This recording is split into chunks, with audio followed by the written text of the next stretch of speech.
Каналына көруге сіздерді қуаныштымын. Бүгін біз мынадай супер клей дейді, немесе 101, 110 деген клейлерді неге аяқ киім жөндеген кезде қолданудың қажеті жоқ екендігіне қатысты қарастырамыз. Яғни көбінесе осы супер клей дейді. Осы супер клейдің жиі тез арада үй жағдайында аяқ киімді жөндеуге қолданамыз. Қолданып жатады адамдар. Бірақ бұның істеудің қажеті жоқ. Неге десеңіздер, қазір біз қарапайым сондай аяқ киімде қолданатын былғары, мынау таза былғары аяқ киімде қолданатын не болады осы желімді қолданған кезде? Супер клей немесе супер желім дейік. Қазақ тілінде желім деп аталады. Клейдің қазақшасы. Мынау болса, жаңа өздеріңізге айтқанмын, мына жағы мата, көрініп тұрған шығар, мата астары. Неге? Өйткені бұл былғарының орнына қолданатын жасанды былғары дейік. Яғни осындайдан да аяқ киімдер жасап жатады, жасанды былғарыдан. Сонымен қатар табанына қолданатын резина. Аяқ киімдерде резина болды. Міне резинамен не болады осындай супер желімді қолданған кезде? Супер клейді. Соны қазір қарастыратын боламыз. Мен сіздерге бұны үлгі ретінде қазір көрсетейін, не болатынын бұлармен. Мысалға, үй жағдайында табан кейбір кезде ажырап кетіп жатады. Сол кездерде біз табанды осылай желімдеп жатамыз, клейлейміз. Мысалы, қараңыздар, мен сіздерге қазір. Әрине бұл үй жағдайында жақсы деп ойлап жататын шығармыз. Мысалға, тез арада кебеді, тез ұстап қалады, жаңа жыртылған жерді тез арада істейміз. Мен сіздерге қазір бұны көрсетейін. Мен сіздерге үлгі ретінде көрсетіп жатырмын. Бұлармен кепкеннен кейін не болады? Әрине бұл үй жағдайында да көріп жатамыз осылай. Бірақ бұл кепкеннен кейін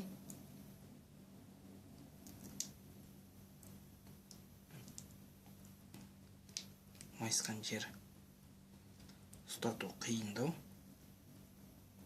Бірақ дегенмен де қазір көрейік. Ұстатқызып, содан кейін барып, сәл уақыттан кейін мен сіздерге осының жемісін көрсетем. Яғни неге алып келеді бұл?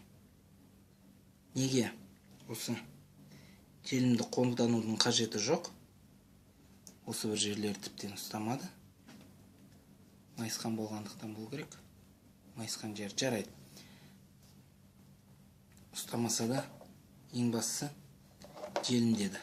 Екіншісі, осындай жасанды былғары. Онымен не болады екен? Қазір осылай.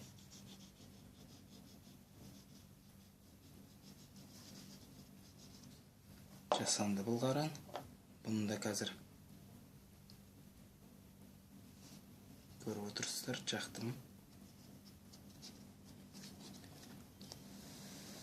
Көбінесе үрлеп жатамыз, тез кепсін деп.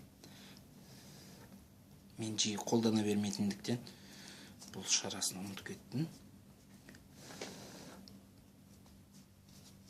Тез кепсін деп.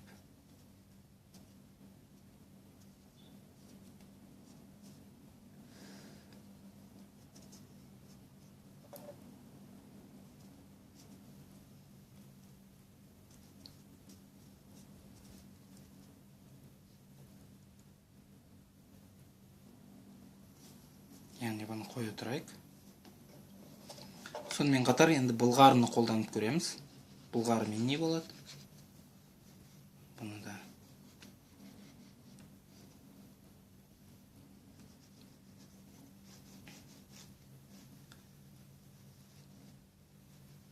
қазір сынақтан өткізіп жатырмыз бұларды. Не болады бұлармен?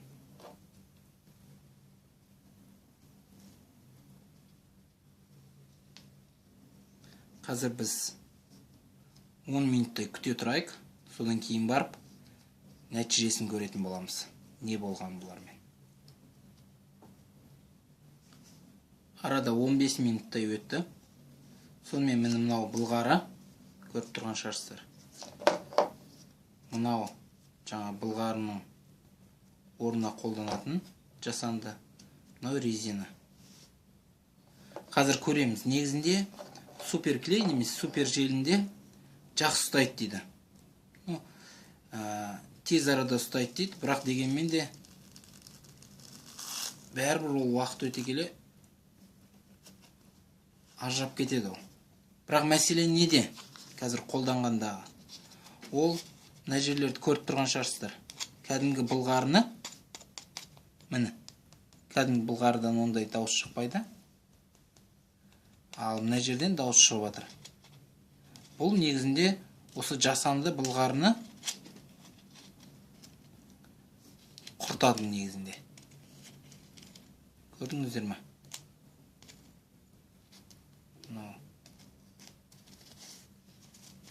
Бұл жасанды былғарымен. Енді көз алдыларыңызға елестете беріңіздер, аяқ киімдеріңіз не істейді. Міне. Сынып жатыр. Мына жер міне үйтіп сынбайды. Міне. Мына жерлері болса қараңыздар.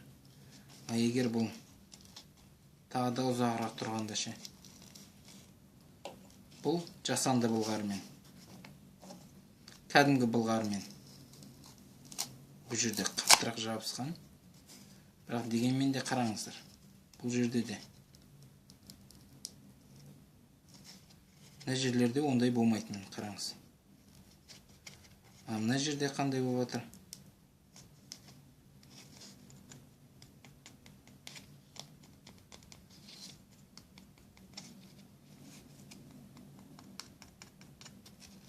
Тас сияқты болып қалған.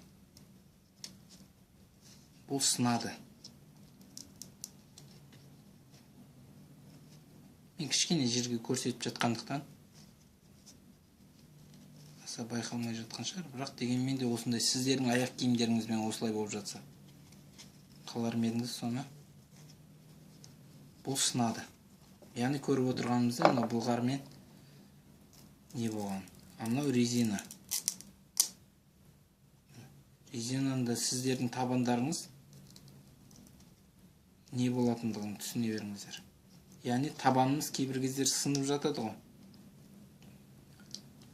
Егер осындай желімді қолдансақ, онда ол сынуға көбірек жағдай жасайды.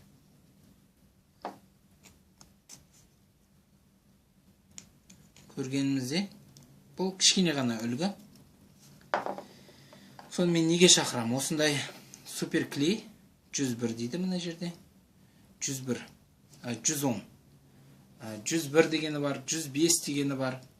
Суперклей дегені бар. Қалай болмасын, бұның барлығы біздің қарапайым тілде суперклей немесе супер желім болып саналады. Бұны қолданудың қажеті жоқ.